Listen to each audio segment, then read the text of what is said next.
रना श्रीराम जय राम जय जय राम. श्री गुरुपौर्णिमेचे प्रवचन 2. आशीर्वाद.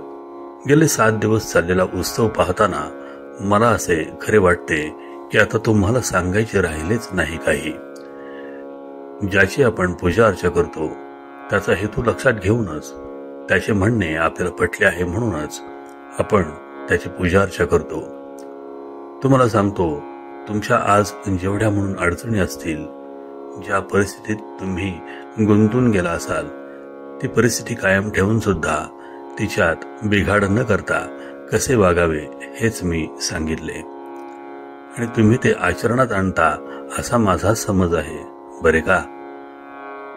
आपल्याला प्रपंचाशिवाय गत्यंतर नाही ही गोष्ट खरी आहे.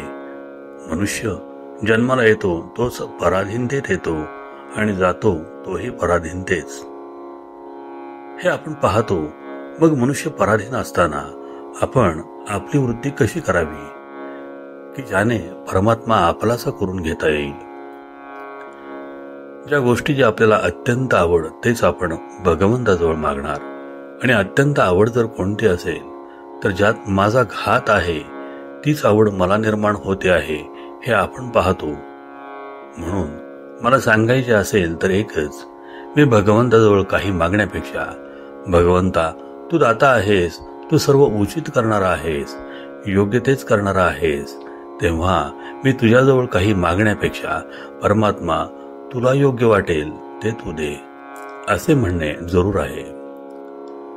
ज्यात माझे कल्याण असेल तेच तू करशील यात शंका नाही. मग मी काहीतरी मागून माझ्याच पायावर धोंडा पाडून घेण्यापेक्षा परमात्मा तू देशील त्यात मी समाधान मानीन ही हमी आज आपण भगवंताला देऊया. मागणारा मनुष्य आपली योग्यता बघून मागत असतो. एखादा भिकारी आला तर तुमचे घर माझ्या नावे करून द्या असे कधी म्हणायचा नाही. तो म्हणेल मला 4 पैसे द्या, एक वेळचे अन्न द्या. हे जसे तो आपली किंमत पाहून मागतो तसे दाता कितीही मोठा असेल तरी आपली किंमत पाहूनच आपण मागणार. अहो, तो दाता भगवंत म्हणजे कसा, वस्तूशिवाय समाधान देणारा आहे.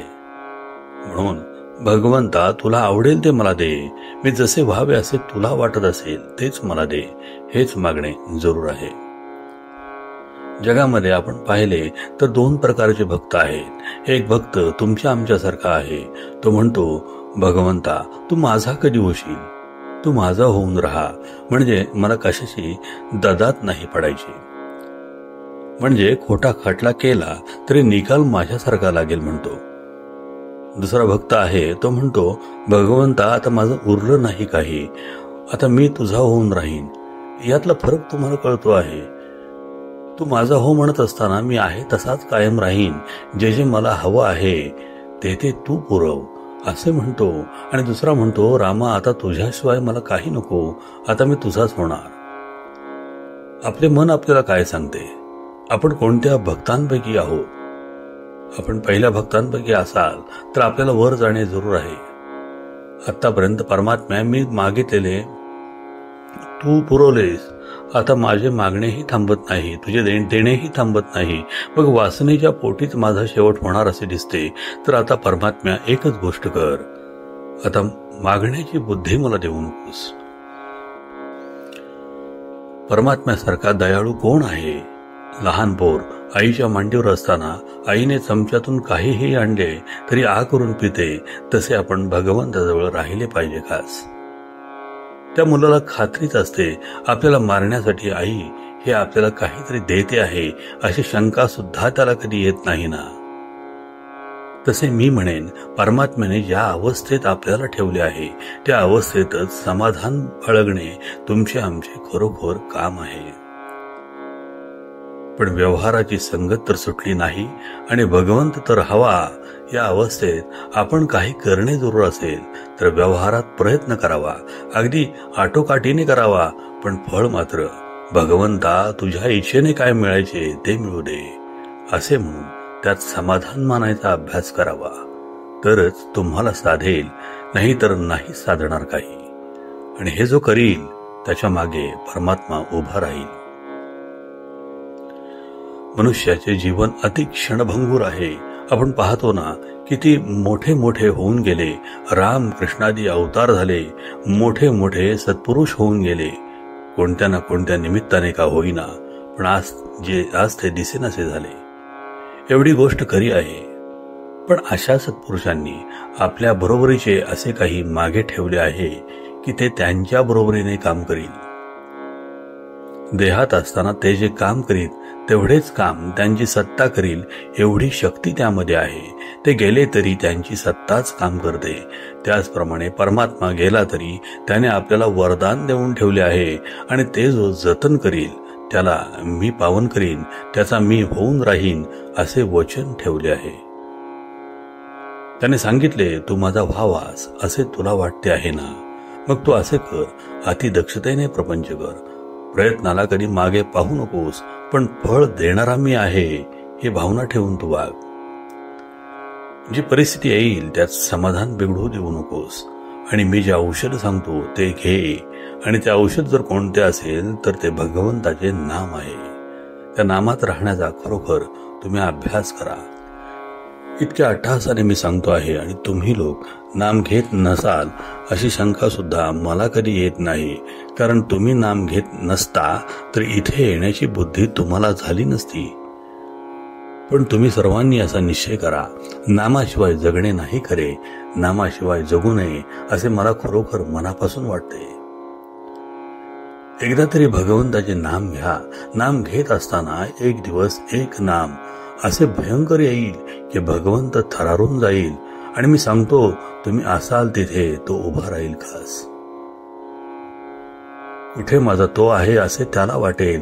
मी सांगतो हे काहीतरी सांगतो आहे असे समजू नका बरे का. त्या नामावर विश्वास ठेवून तुम्ही वागा.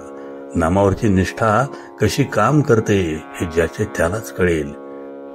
तेव्हा तुम्हाला एकच सांगणे आहे, जी पूजा तुम्ही करता, तुम्हाला सांगितलेले आचरणात आणाल तेव्हाच ही पूजा घेतली असे समजा. आणि हे जर कराल ना तर परमात्मा हात दिल्याशिवाय कधी राहायचा नाही. परमात्म्याला आम्ही दुःखी राहावे असे कधी वाटत नाही. म्हणून परमात्म्याचे होण्यासाठी एकच त्याच्याजवळ मागू, तुझ्या नामात प्रेम दे एवढेच मागू. नामाचे प्रेम ज्याला लागले त्याच्या मागे परमात्मा उभा राहिला हे अगदी सत्य सत्य त्रिवाच्या सांगतो बरे का. आणि इतके जर केले तर गुरुपौर्णिमा केल्याचे श्रेय तुम्हाला परमात्मा देईल. आता एकच करा, थोडी तरी नाम घेतल्याशिवाय राहू नका. त्याला मोठी क्रिया आणि विधी असतो असे काही नाही बरे का.